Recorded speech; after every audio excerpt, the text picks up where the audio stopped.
Okay guys, dito naman tayo sa lugar ng Lemery. Exact location natin dito sa Centro Mall, Lemery, Batangas.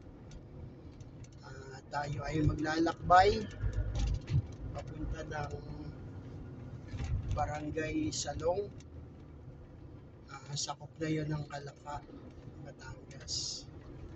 So may traffic light dito pero pwedeng mag right turn with caution. So nag right turn tayo. So medyo malaki itong Centro Mall na to, tapos katapat niya yung terminal ng DLTV.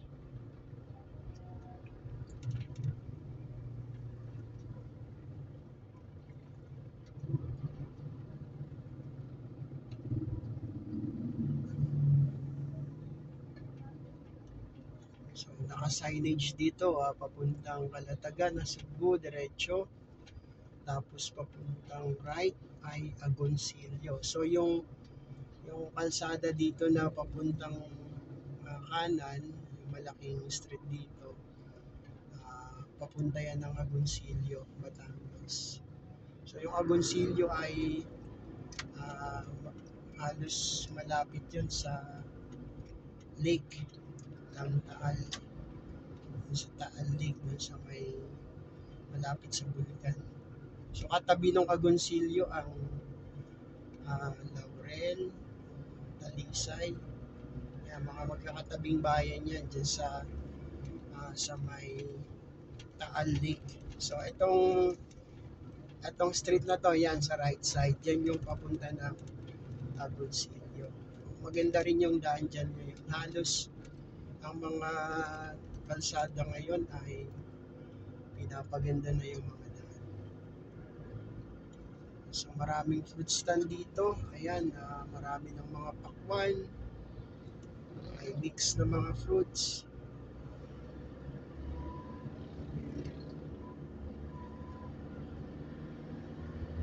So time check tayo, 6:20. So ang nalakbay na natin ay 2 minutes and 30 seconds. So tingnan natin kung ilang minuto natin mararating ang isang barangay ng Kalaka, Barangay Salong. Ang Barangay Salong ay magandang barangay at tabi lang siya ng dagat.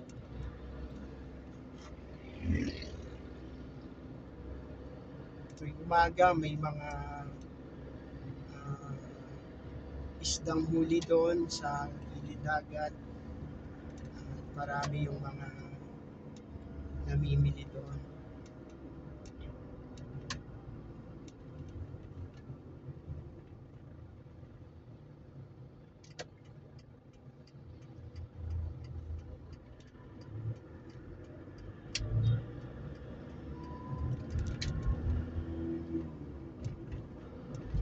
So medyo madilim na ngayon.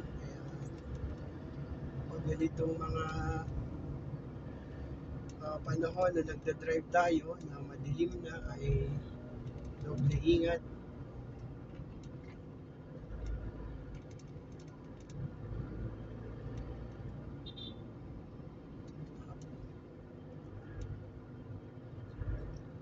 Ang pagdadrive ay isang pribilehiyo na nakakatulong din para madagdagan yung patience.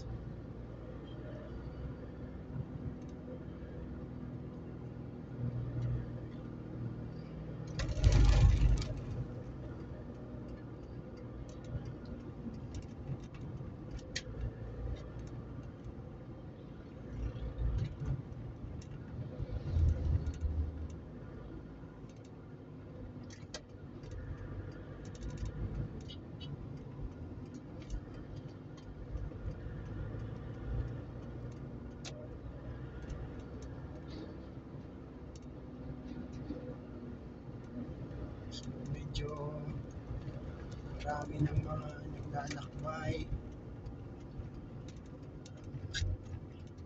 Siguro yung iba mga galing work, pauwi na.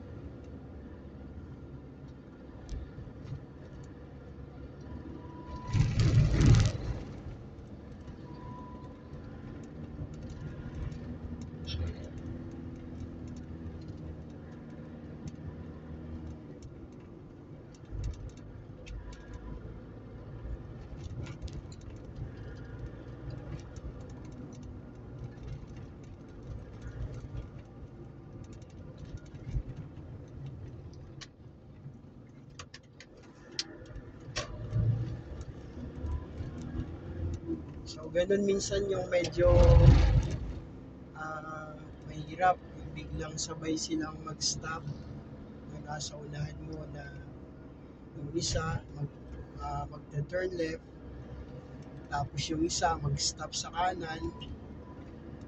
So, medyo mahirap minsan yung ganung sitwasyon. Kaya kapag gano'n, bigyan mo ng signal yung biglang nag-stop sa right side kasi halos katapat siya ng nasa left side. Pwedeng magbusina at pwede rin namang pitikan mo ng ilaw para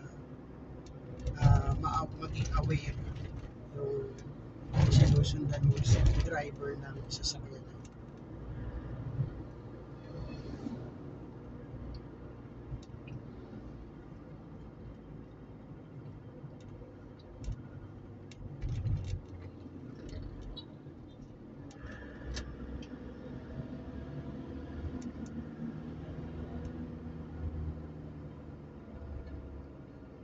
So ito yung diversion road papunta ng Jokno Drive. Pag pumasok ka dyan, Jokno Drive yan. Tapos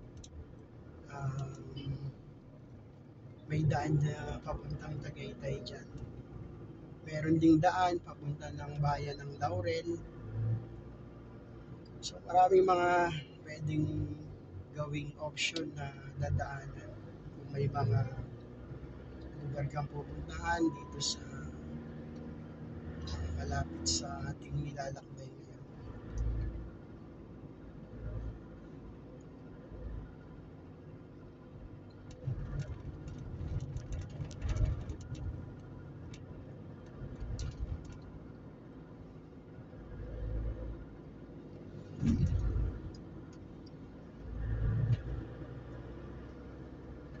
So dito medyo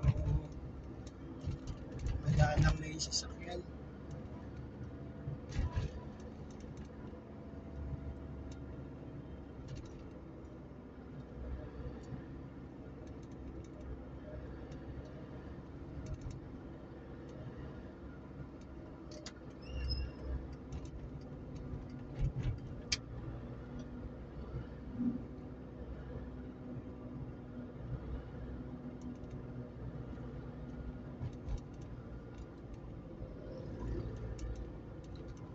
So time check tayo, 6:26. So tumatakbo na tayo ng almost 9 minutes.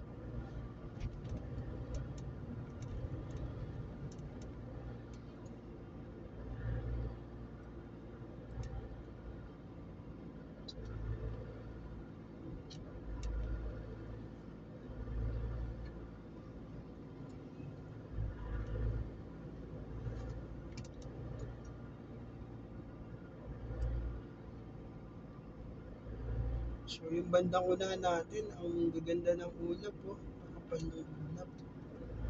Siguro umuulan dyan sa unahan. Ganda oh. Parang painting. Ulap. Parang bundok. Ulap yan. So overtake lang tayo dito kasi medyo mabagal yung mga signal.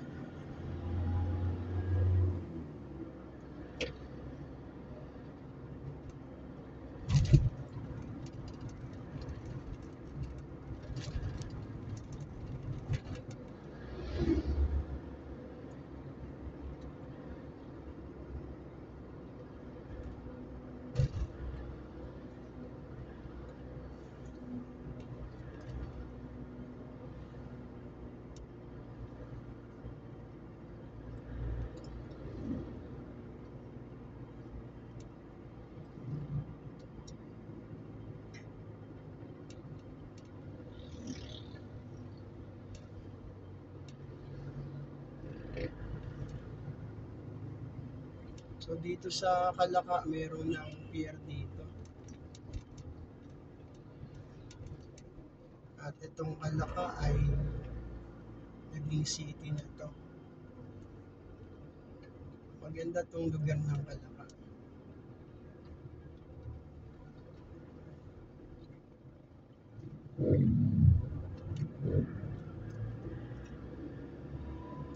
May malalaking culvert sa gilid. So, inaayos siguro yung drainage. Aayusin nila yung drainage system nila dito.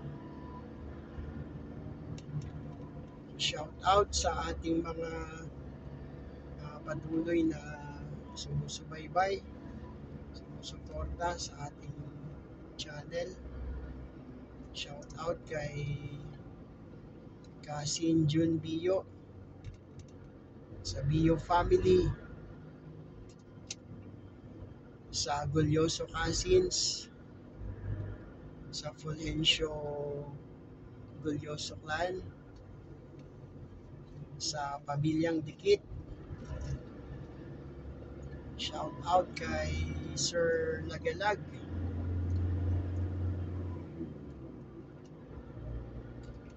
Shout out sa hindi ko man ma-mention ngayon yung name nyo. Sa mga susunod na mga video ay ma-mention natin lahat. So, nawa patuloy tayong i-bless ng Panginoon ano man ang ating ginagawa. At kung bago lang kayo sa channel na to, at gusto nyong mapanood yung ibang mga videos, meron na tayong mga upload videos, more than 10 videos na. Merong DIY, unang video natin yung paglilinis ng air cooler, kasama na yung electric fan, at yung tinry natin na maayos yung ugong na tunog ng amplifier ng keyboard. So naayos din naman yon, pwede nyo ma-watch. At yung bisagra ng pintuan na yung tornilyo ay maluwag na, at kahit ikabit mo yung tornilyo ay matatanggal pa rin. So nagawa natin ng paraan, barbecue stick yung naging katapat. So parang talks yung ginawa natin doon sa barbecue stick. Nilagay natin doon sa butas niya. So parang talks talaga, ang ganda nun. Naging fix yung tornilyo doon sa bisagra. So ang makikita nyo doon sa title, yung hinge, bisagra, problem solved, yun yung title. Kung ma-experience nyo yun, pwede nyo subukan nyo. From barbecue stick na ginawang talks. At yung ibang mga vlogs natin, yung steel rim ng ating motorsiklo na Badja 100 ay ating natanggal yung mga kalawang at pininturahan natin para hindi na makapitan ng kalawang. At nilinis din natin yung tangke ng ating City Badja 100. So kung may mga panahon kayo, pwede nyo i-view. At kung may mga gamit kayo na halimbawa ay ganun yung sitwasyon, makakatulong sa inyo yon. At yung ibang mga vlogs naman natin ay karamihan ay ganito, travel. So kapag tayo may mga pinupuntahang lugar, ginagawa na rin natin ng video para makapag-share din sa mga makaka-visit ng ating channel. Ayan, may mga driving tips, may mga history informations. So yung ginagawa nating video ay may mga aral na kakibat. So, kung may time kayo, pakipanood ninyo. At kung nais nyo na sumuportang patuloy sa ating YouTube channel, pwede nyo i-share sa inyong mga kaibigan. At pwede rin kayong maglagay ng mga comments. O kung may mga tanong kayo, pwede nyo ilagay dyan sa comment section. At sasagutin natin yan sa panahon na ating makita yung mga tanong. So medyo malapit na tayo sa ating destination. So ito na tayo.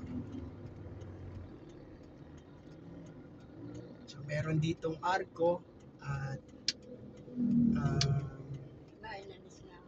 sa arko na to nakalagay yung Barangay Salong. So nung Christmas season ay maganda yung mga ilaw dito. Pero ngayon hindi na Christmas season, ay in-off na nila yung mga ilaw. So nandito na tayo, nasa Salong ang Integridad. Yan yung kanilang nakalagay dun sa isang arko nila. So maraming salamat guys at pagpalain tayong lahat ng Panginoon.